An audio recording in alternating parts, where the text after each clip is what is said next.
Ini adalah gambar penyederhanaan dari hasil otopsi sebenarnya.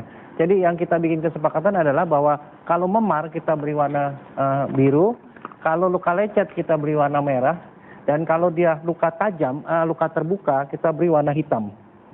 Secara umum luka pada kasus ini terdiri dari dua bagian besar, yaitu pertama adalah luka-luka yang senjata tajam, dan yang lain-lain ini adalah luka tumpul. Jadi mungkin Dr. Evi akan terangin dari bagian luarnya, nanti saya akan terangkan mengenai luka-luka pada organ dalamnya. Kita mulai dari bagian kepala kiri ya, di sini ada luka lecet, ukurannya 2 cm kurang lebih, kemudian dari dahi kita lihat ada memar, warna biru adalah memar, kemudian luka lecet di daerahnya, kemudian daerah alis mata kiri itu terdapat luka lecet juga.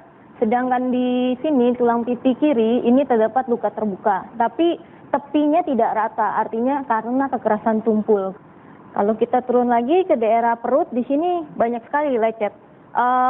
Jumlahnya cukup banyak, meliputi daerah yang cukup luas, 26 cm kurang lebih. Kemudian kalau kita lihat dari daerah pinggang kanan, sini ada luka lecet serut. Artinya ada gesekan dengan sesuatu benda yang tumpul. Yang perlu diperhatikan juga di sini, di lengan kanan bawah, di sini ada luka terbuka dengan tepi rata, kemudian dia berekor di sininya.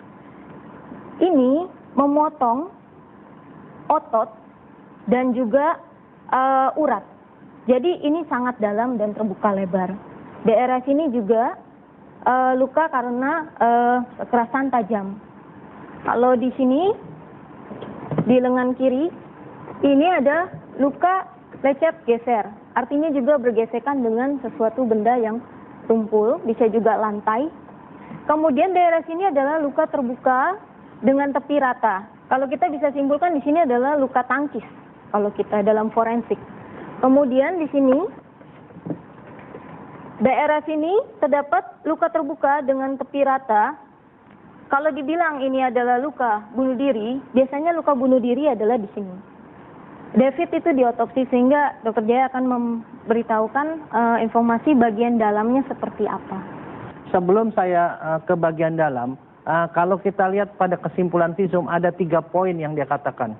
Yang pertama adalah ada luka-luka akibat kekerasan tajam pada kedua lengan, akibat suatu senjata seperti pisau, itu dikatakan sama mereka. Di dalam analisis forensik, kalau kita menemukan luka tajam pada lengan, kita harus bedakan 2. Apakah itu tentatif wound, adalah luka bunuh diri, atau dia defense wound, luka akibat mempertahankan diri. Hanya ada 2. Dan itu tidak dinyatakan oleh mereka. Harusnya dinyatakan. Apa bedanya?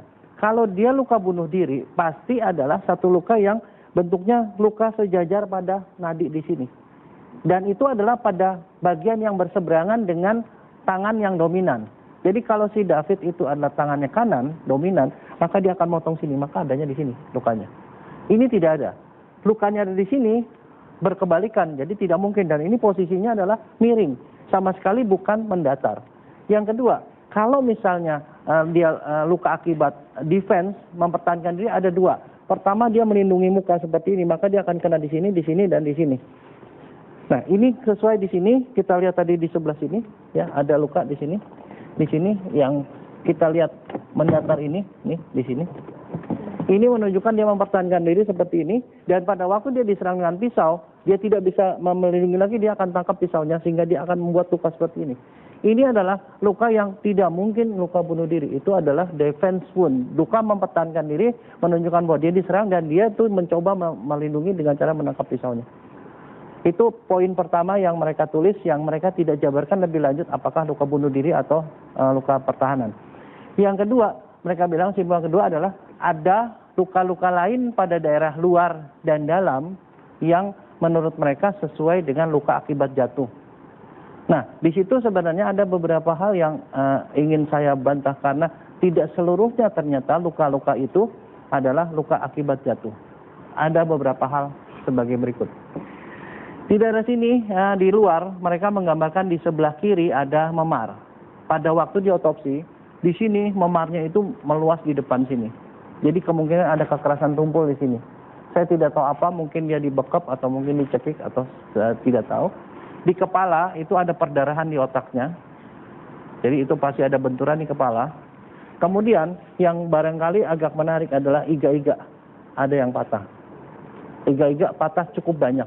Jadi ada kekerasan di dada. Dan di daerah sebelah sini ada beberapa iga patah. Tulang dadanya juga patah. Itu kekerasan yang sangat besar untuk bisa bikin seperti itu.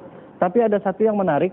Di sini, di daerah pinggang sebelah kiri, ini sama sekali tidak ada luka luar.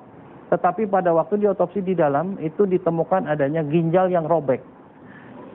Ginjal robek itu kalau dari belakang hampir tidak mungkin. Karena kalau dari belakang itu ada tulang iga di sini. Kalau dari depan itu hanya dengan pukulan yang amat sangat besar itu yang bisa membuat luka seperti itu. Di rongga perut sini mungkin karena tenaga kekerasan tumpul di sini, ini banyak yang robek di sini. Penggantung ususnya robek, tirai usus robek, hatinya robek, jadi banyak sekali yang robek di sini. Luka-luka yang ini masih mungkin secara forensik itu karena jatuh. Tapi tadi yang saya tidak yakin itu karena jatuh adalah soal ginjalnya tadi. Tapi ada satu yang menarik di sini pada paha sebelah sini. Paha ini hanya ada lecet sedikit, tetapi pada waktu otopsi di sebelah sini ketemu patah tulang paha.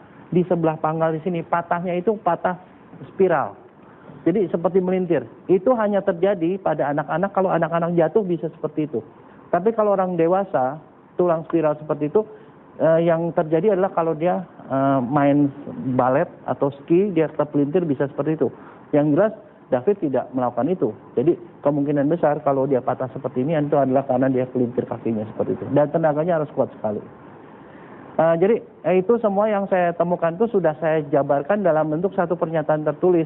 Jadi seperti itu. Jadi ada beberapa kejanggalan. Jadi tidak semua kelainan yang ada itu adalah sesuai dengan jatuh.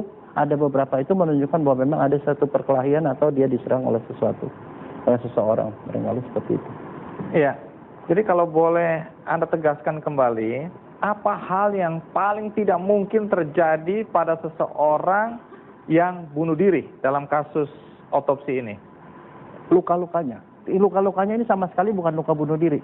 Yang ini bukan luka bunuh diri, karena luka bunuh diri mestinya seperti ini. Dan kalaupun ada, dia adanya mestinya di pergelangan sini. Yang satunya lagi ini adalah luka dia menangkap pisau. Menunjukkan bahwa dia dalam kondisi sadar diserang orang dan kemudian dia mencoba menangkap.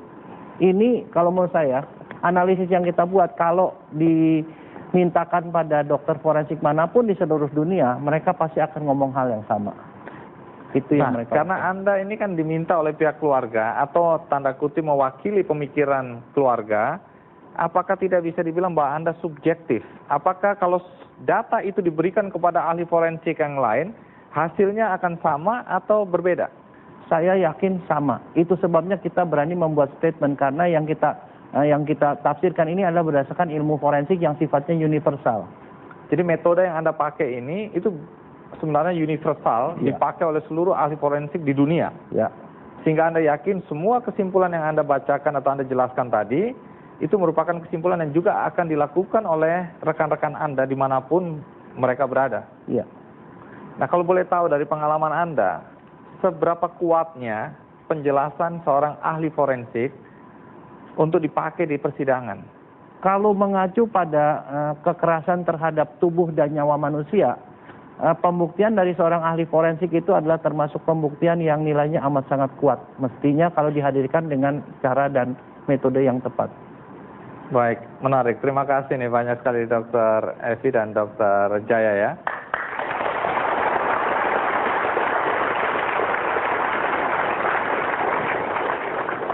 Selain upaya hukum yang sudah dilakukan oleh keluarga dan juga teman-teman yang mendukung, upaya apa lagi yang pernah dilakukan oleh pihak keluarga dan bagaimana hasilnya? Saya akan segera kembali.